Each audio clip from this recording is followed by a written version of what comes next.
to switch gears to the search for a biblical mystery. A group of American researchers now claim they have found evidence of Noah's Ark buried in a remote part of Turkey.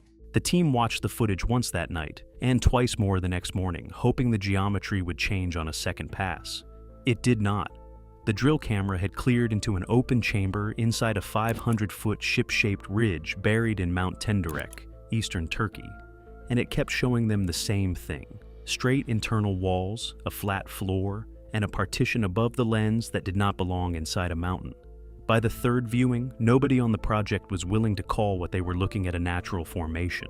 But hang on, because researchers in Turkey now claim they found indisputable evidence that the story of Noah's Ark was not a cautionary tale. And the cameras have not yet reached the deeper chambers the radar is mapping below. The Durupinar Ridge. The formation has a name. The Durupinar site, after Captain İlhan Durupinar, a Turkish army officer who spotted it during a 1959 mapping mission and watched a long, smooth, almost perfectly symmetrical oval shape pass beneath his aircraft. It stretches more than 500 feet across a slope of Mount Tendurek, far south of Mount Ararat's icy peak, and its length sits surprisingly close to the dimensions described in ancient accounts of Noah's Ark. Locals had been pointing at the shape for generations before Durupinar's flight. It is a story that we all learn from childhood. Now a group of American Christians believe that they may have new evidence that these markings on the ground here in the mountains of Ararat. They said it had always been there. For decades after the photographs were released, scientific teams visited, took measurements, walked the perimeter, and left without giving a clear answer. The site became a footnote. Interesting, unusual, but not pressed hard enough to give up what it was hiding. That changed when an international research team arrived with tools the earlier visitors did not have. Ground-penetrating radar, three-dimensional subsurface imaging, software refined enough to map underground layers with surprising clarity. They pointed the instruments at the ridge, and the readings came back wrong. The scans should have shown the chaos you find when you slice into a mountain. Random rock layers, uneven patterns, geological mess. Instead, the team watched long, straight lines run deep beneath the surface, sharp angles, repeating sections that resembled stacked floors, symmetrical compartment-like divisions arranged at intervals that do not appear in untouched geology. The radar pulled the same lines back from multiple sweeps across different parts of the ridge. The team ran the scans from the north end, then the south end, then a transverse line across the middle. Each pass produced the same internal architecture, multi-layered, parallel, spaced at consistent distances. Noah's Ark kind of shipwrecked, if you like, here on this mountainside. Now we are in the right place, Mount Ararat. The formation read more like a hole than a hillside. Straight lines do not happen in nature unless something put them there. The deeper the radar pushed, the less random the formation looked. The proportions of the buried structure matched the measurements recorded in ancient texts describing a massive ship. Not perfectly, close enough that the team started treating it as a lead. Then the soil came back stranger than the radar. Samples pulled from inside the formation contained elevated levels of organic material, traces of something that was once alive, the kind of signature you'd expect from ancient wood that decomposed in place over thousands of years. The mineral content was off. The vegetation growing directly above the structure looked subtly different from the plants a few feet away, as if the ground itself had been altered by whatever lay beneath it. Around the perimeter, the team documented scattered stone slabs, each carved with holes near the top. Some weigh several tons. They resemble the massive anchor stones used by ancient mariners to stabilize large vessels against powerful currents. Nobody in the region can say who carved them or when. The locals only say they have always been there, shape on the radar, dimensions in the right range, soil chemistry pointing to decomposed organic material, anchor-like stones surrounding the site. The team had enough to justify drilling. Inside the formation, the drill points were chosen carefully, mapped against the radar readings, and aligned with the open spaces the imaging had detected beneath the surface. The crew lowered specialized cameras designed to fit through narrow underground passages. The expectation was straightforward. They would see dirt. They would see rock. They would see the slow, dull insides of a mountain. the first cavity cleared on the monitor and the entire team went silent. What the lens picked up was not random void, it was organized space. The walls of the chamber ran at consistent angles. The floor registered flat on the imaging behind it. Above the camera, the team could see what looked like the underside of a separator, a horizontal layer dividing one open pocket from another. The crew moved the camera slowly. The geometry held. Where the lens panned, the lines kept their intervals. The lighting on the drill camera is narrow and harsh, the kind of beam that flattens everything it touches into a single plane. Through that beam, the surfaces inside the chamber did not look like raw stone. They looked layered, almost banded, as if material had been pressed against material and held there long enough to fuse. Where one wall met another, there was a darker line, narrow, continuous, running floor to ceiling. The camera operator zoomed in on the line and held it for almost 30 seconds. The team watched it on the field monitor. Nobody asked the operator to keep moving. Very good.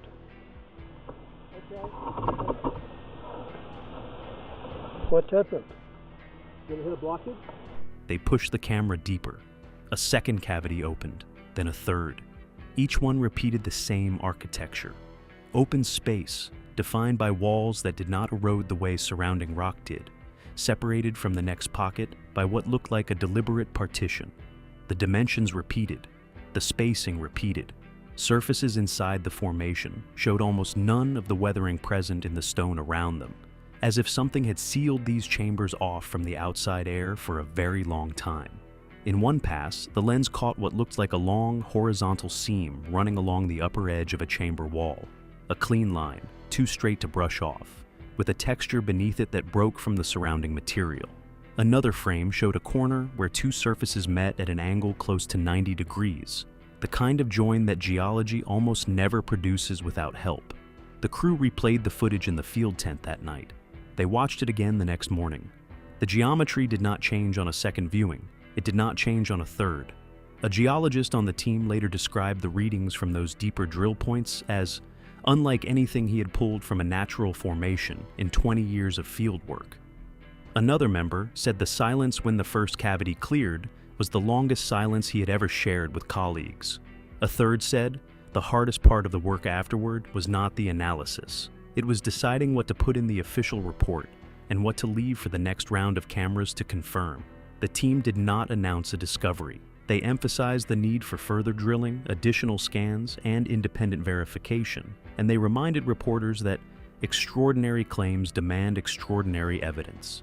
But the footage exists, the chambers exist, and whatever explanations the researchers reach for after the cameras come back up, the simplest one, that this is just unusual rock, keeps getting harder to defend. If you're still here for the next layer of this is the moment to subscribe.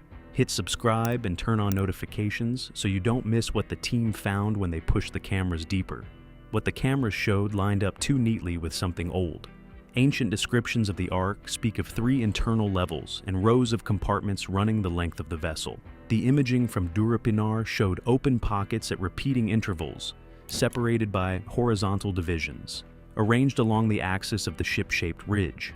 The team is not claiming this is the Ark. They are noting that the match is there, and that it sits in the exact region ancient writers pointed to thousands of years ago. The man who staked his life on it. Long before the modern scans, one man had already built a career on the conviction that the Ark had been found in this exact ridge. His name was Ron Wyatt, and his story remains one of the most polarizing in the field.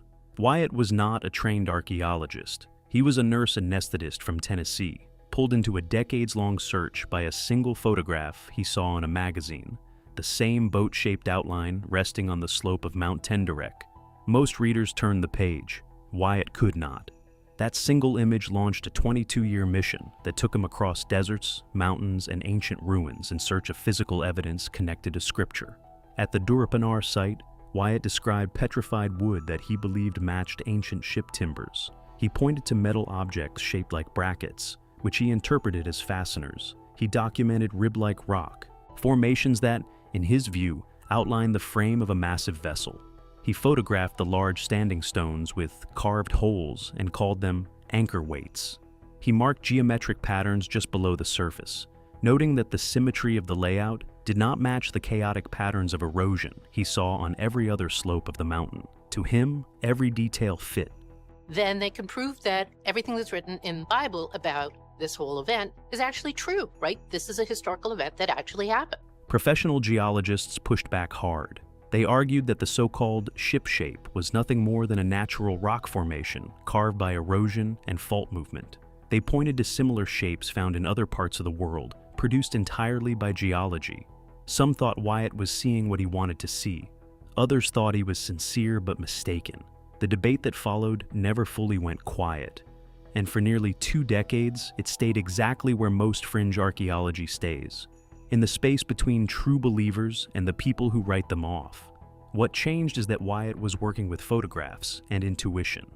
The current team is working with radar, 3-dimensional imaging, soil chemistry, and drill-mounted cameras pulling footage from inside the ridge.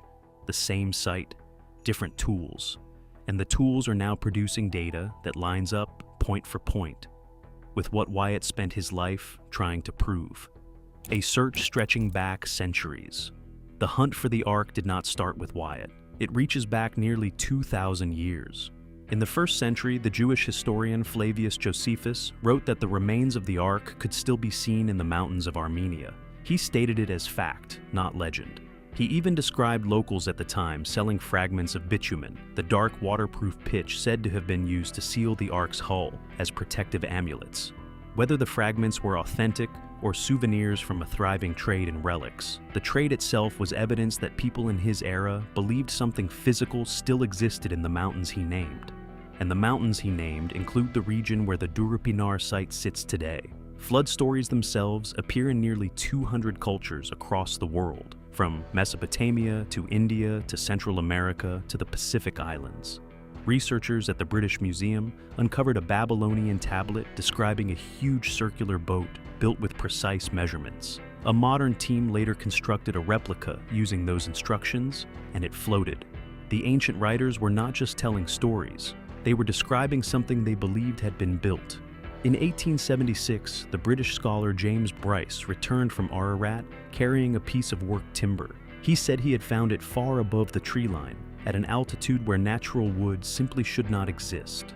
He admitted there might be an ordinary explanation, but he never pushed hard to find one. His sample helped fuel a century of European interest in the mountain. Pilots in the First World War and Cold War-era satellite analysts later added their own sightings, most of which dissolved under scrutiny.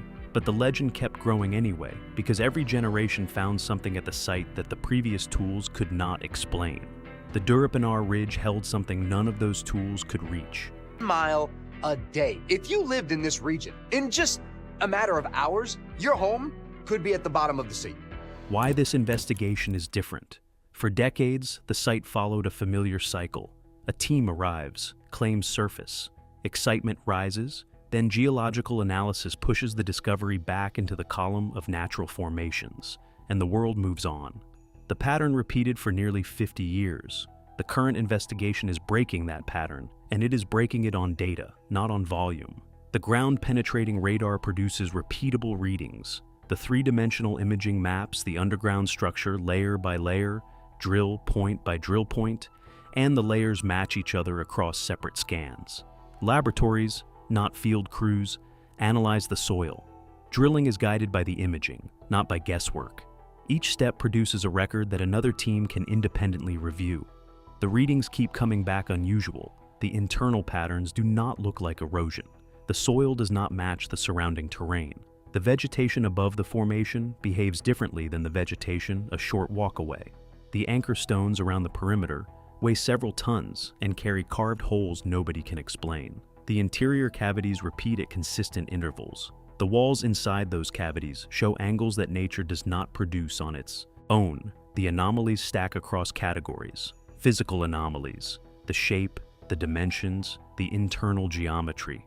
Chemical anomalies, the organic traces, the unusual mineral content, the altered vegetation. Cultural anomalies, the local stories that have pointed at this specific ridge for as long as anyone can remember. Historical anomalies, ancient writers naming this exact region as the resting place of a vessel that, by every traditional account, should be impossible to find. Any single anomaly has an answer. A geologist can explain one strange reading. Two unusual results can still be coincidence. But when nearly every test produces an anomaly, and every anomaly points in the same direction, the team's internal conversation shifts. That shift is exactly what is happening on this project.